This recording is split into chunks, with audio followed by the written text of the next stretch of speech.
Hello, welcome back to Enchanted Pine Sewing. Fergus here would like to welcome you to this. This is my second video and actually the second part of my Ruby Star stash exploration.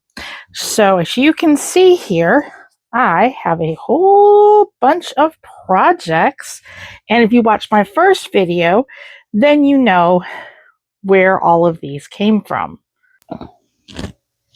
Hi, this is Sandy. Welcome back to Enchanted Pine Sewing.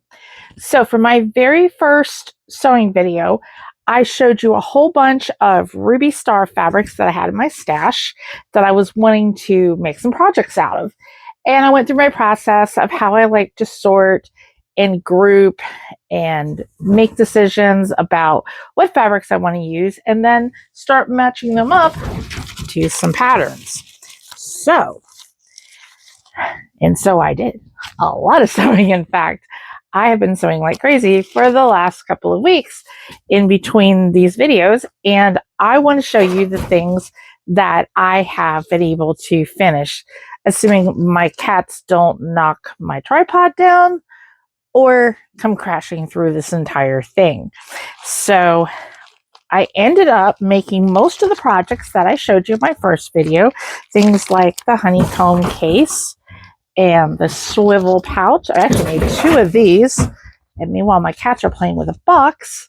So I'm going to change the perspective of the video a little bit and show you what these finished projects look like. All right, so here's a look at all the projects.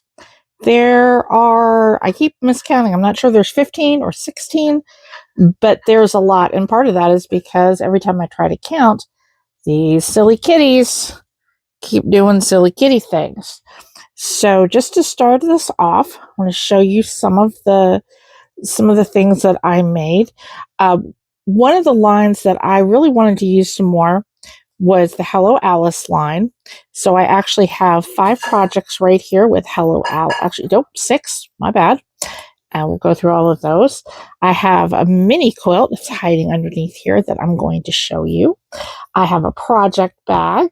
I have several small pouches here from some really cute little patterns that let you do a lot of fussy cutting and using little designs like this. I have a nice basket here, and you'll notice I also have 3 bigger bags, one with a reading nook line, and then 2 that I use some of the Melody Miller designs on.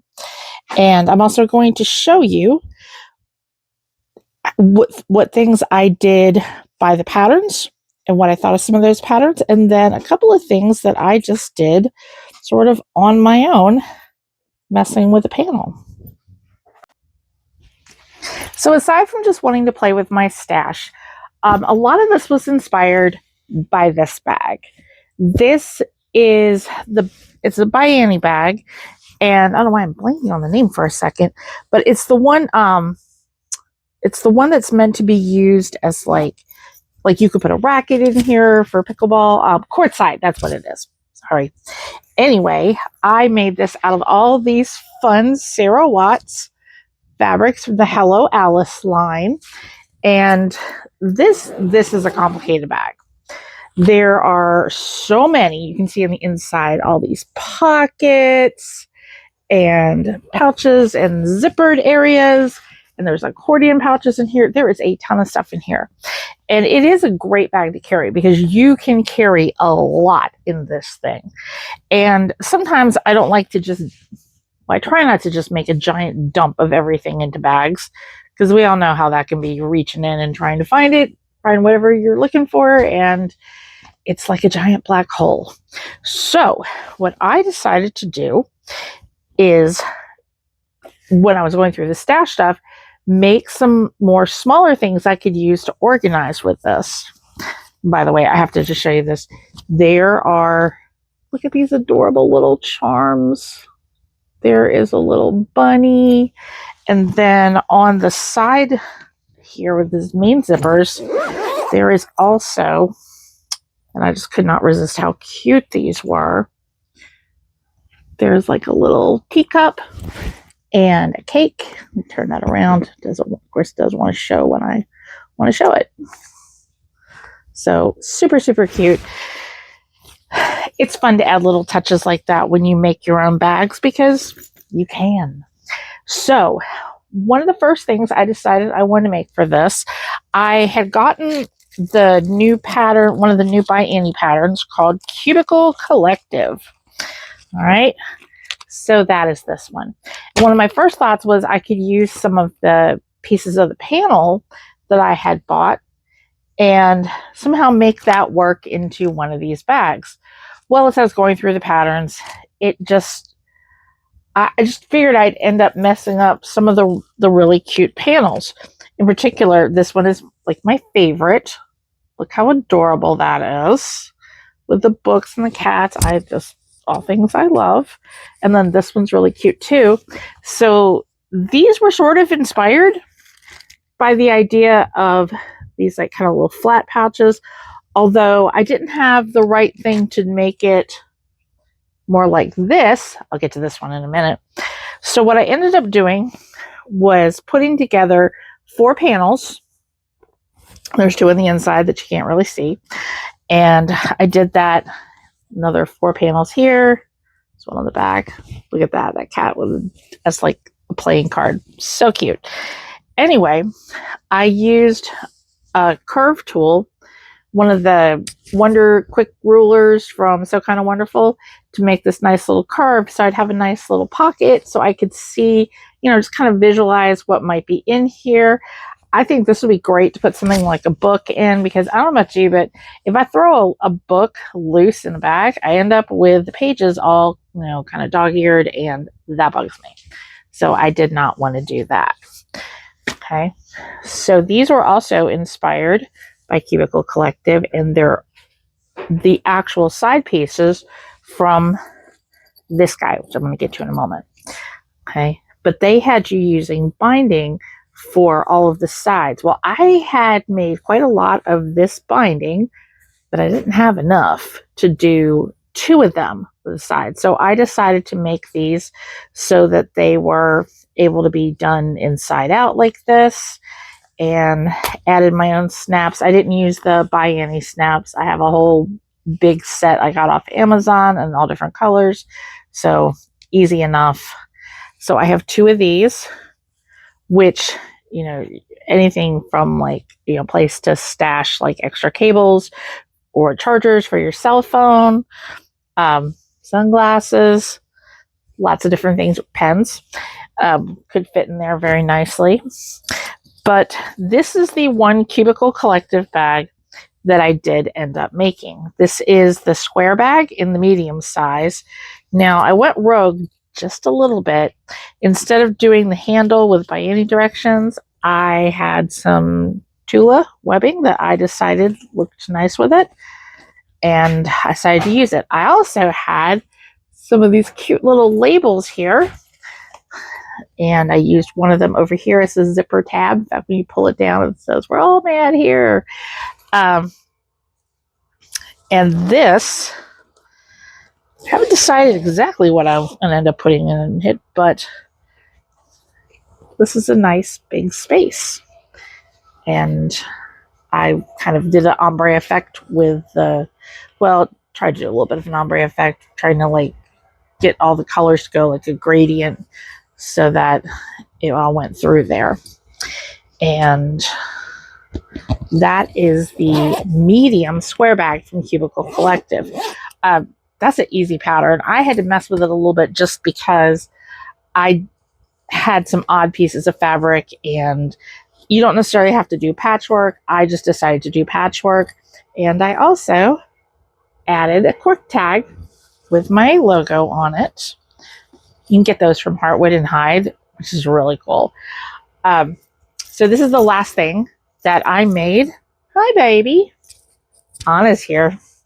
Anna says, "Look, it's little like me."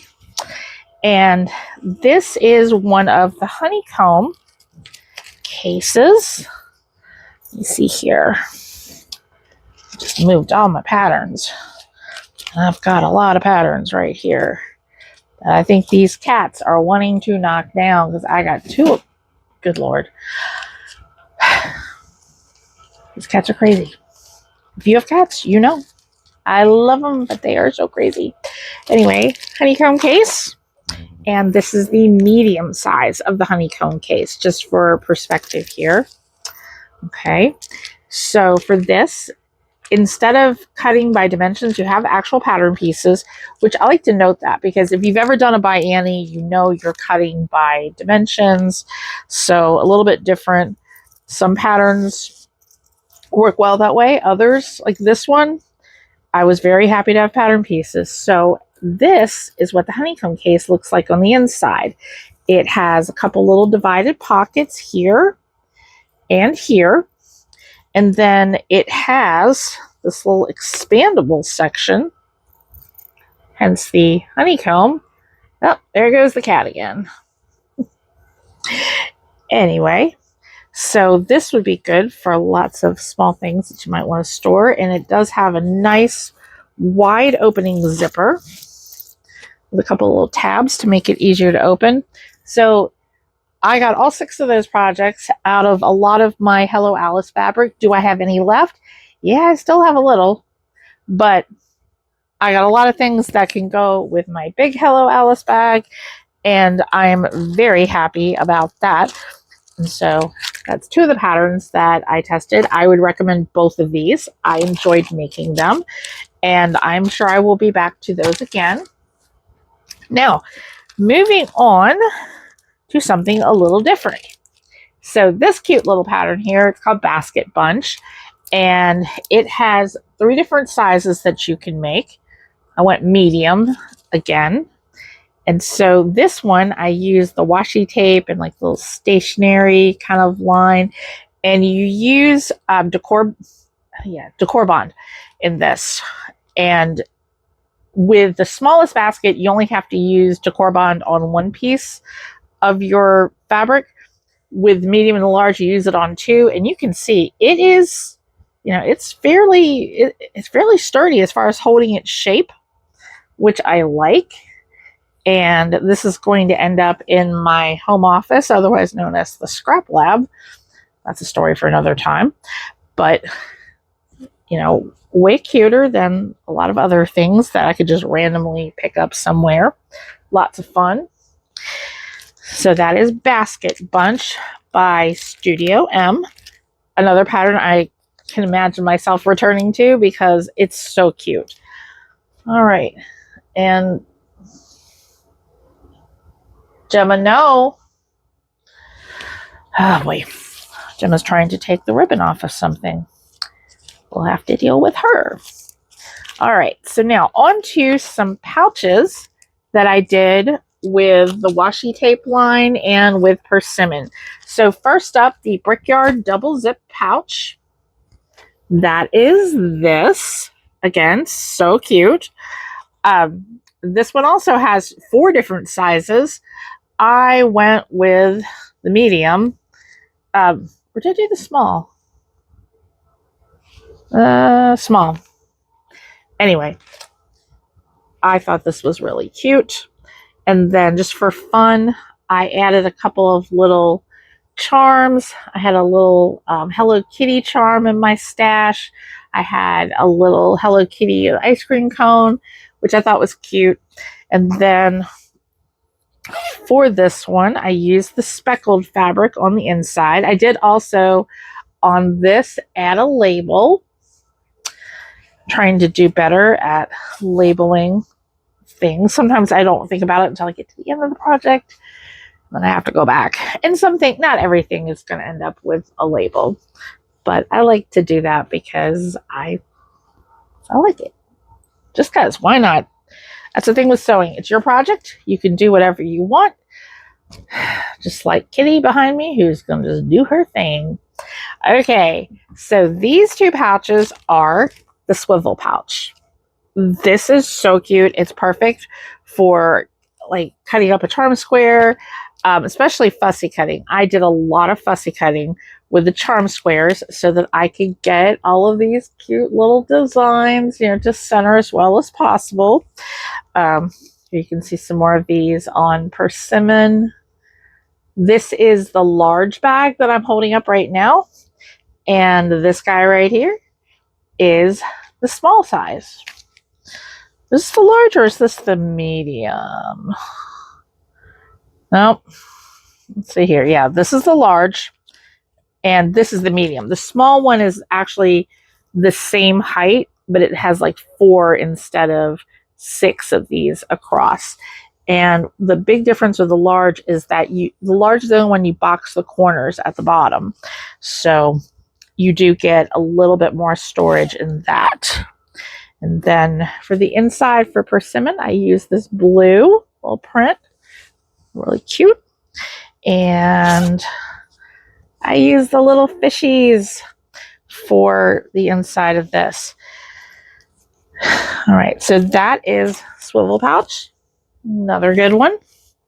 Okay, so next up, oh, and I didn't leave the pattern out, but you're probably familiar with these. If you've ever seen project bags, this is a By Annie project bag. Okay, so I had some clear vinyl with all this cute sewing theme stuff. I think it's from So Hungry Hippie, and it goes pretty well with this. But these kind of project bags are, you know, a nice size to hold blocks, to hold a project that you've cut and want to, you know, just kind of keep it organized, especially if you have these kind of things that like to knock stuff over, right, Gemma? Yeah, we know about you. All right. Now, the one quilt type project that I did was this one. It's called Get Cozy Mini, and it's from Pen and Paper Patterns. And I've had this for a while and just, I couldn't decide how I wanted to make it. Well, these yellow walls were my inspiration. And these yellow walls are actually fairly new. We just painted the walls and redid a bunch of things in here a few months ago. So when I was looking at some of these fabrics, this turned into my inspiration, which I love how this turned out. Back of it, by the way, I went with this really cute blueprint, and the same print in gold, the yellow gold, is what I use to bind it with. So this is actually the perfect size to fit in an empty space on my wall, and that is where it's going to go and really complement the room. All right. Now we're down to my last few projects, which are the bags. I love making bags. This is kind of my specialty. So the first bag that I'm going to show you is the Patchwork Duffel Mini by Knot and Thread. And I like how on the cover they did kind of a gradient, kind of color rainbow thing. Like if it's rainbow, it's good. That's my take on it. So anyway, with my inspiration, ta-da! There is my version of this. And I have sort of a yellow and pink end and the blue and green end. And I had 3 yards of this really cute pink webbing. I think this was from Sophisticated Craft Supplies. And 3 yards is exactly the amount of webbing you need. So while I could have cut some and covered and did that, I was very happy to find that I had just the right amount of webbing. And then for the inside of this, I used this big print that has, like, you can kind of see it from here, it has like the typewriter and the milk carton and all kinds of fun things. So when you open it up, you get another interesting view. And the ends are both pockets. Okay, they're both slip pockets. This does not have a separate carrying strap that you would put over your shoulder, but you don't need it because the straps themselves are pretty long. So it definitely makes a good shoulder bag for this size. The other thing I did is I added a couple of charms to my zipper. Use this golden pink zipper from Stitch Supply. And then for the charms, I had this butterfly and I had the ice cream cone, which at first glance might not seem like they go together, but there are butterflies and there are ice cream cones in the print. So I just decided that's what was going to happen. And I like it. Okay. The next bag, which is also some more Melody Miller fabric. Yes, that was a lot of melody there. This one is a noodle head pattern called the Maker's Tote. And I had shown you in the last video my finished smaller Maker's Tote that I've used as a cross stitch project bag. So now I did the large size. So a couple of things I did a little different. I skipped the snap on the front of this. I just didn't really feel it was that needed. It does have a nice insert pocket in the back that I put in there. And I did not have a separating zipper. Well, I think I do have one in there, but I wanted the yellow zipper because it's pretty and it matches. So in order to get the effect that they want, by the way, on my 80s and 90s girlies will appreciate this. It's VHS tapes. Look at that. It just kind of felt with all the retro stuff here. But this, making it a double slide zip and making it so the entire bag can open out as wide as possible by just extending on both sides the length of the zipper serves the same purpose, because that is why they have the separating zipper, so that you can open the bag really wide. Well, my bag obviously opens very wide, and you'll notice there are lots of pockets on the inside, as well as that really fun print there. Just for fun, I also added my labels, like I used the good fabric, and this one that says good vibes always. And I did also add my Enchanted Pines, just because. Why not? And did I add it on here? I think I did. Yes, I did. I almost forgot to show you that. So right there, also used a cork label. You can get, like I said, I got my custom labels from Heartwood and Hyde. They also have lots of other cute labels. Speaking of things that are cute, come on, Anna. Let's not eat mommy's headphones. That's what she'd like to do. Okay, the last project I'm going to show you is from the Reading Nook line, and this is going to be my library tote. Now, this is the actual bag pattern is from Auntie's 2, the Fuse Folded and Stitch bag, and basically the name comes from the fact that you use a roll of batting, like it's a big old wheel of batting, and you, after you've sewn together about 40 inches worth of fabric, because you're using like 10-inch squares, then you make strips out of that. And so it has structure, but it still is, you know, a very soft bag. The other thing that I added is from a quilt pattern called Book Nook. So that is one of the Book Nook quilt blocks. Here's another one. You can see a little better here. And both of these are slip pockets. Now, I went a little bit different from the pattern itself, because the pattern itself called for the inside to have a full, like, kind of lining that turns into a pocket that takes up most of the bottom of the bag. I went a little different. And you can see that I do not have any pockets inside. I just didn't feel like I needed that necessarily. And because I sewed down the bottom to make it a little extra sturdy, it's got, you know, plenty of space in the bag, and it's got enough structure that if I have it loaded up, especially with some heavier library books, we're going to be good to go, and it'll be fine. And then just to reinforce where and cover up where I had reinforced the straps on the inside, I used cork tags. Again, I went for my little logo one, but here's some of my other cork tags. So this little Once Upon a Time with a Book, had to use that. And then this one right here, the red one, says everything you can imagine is real. And of course, I have the little peeking cat. So it goes well with the fabric and all the design here. So this is everything I did with the fabric stash that I showed you in the first video. And I'm very excited about this because I still have tons of Ruby Star left, I will confess. But I had the joy of making all kinds of these fun things that I will use or I will get to see on my wall. And those things bring me joy. And that's what sewing and creating is all about. It's about the joy. It's also not about eating mommy's hair clip. Hey.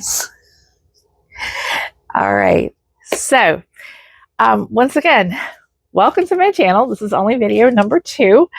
I would love to hear from you if you have found my videos, if you are watching it because you know me, and that would be awesome. Please comment. But if you just stumbled across this in your feed, if you can like, subscribe, hit the notification bell, all the things. I will be bringing you all kinds of different content about sewing, not just sewing bags or quilts. I also plan to bring you some content about sewing clothing and how to deal with sewing when you have these guys around. So I look forward to seeing you again here on my channel, and thank you very much. Have a good one.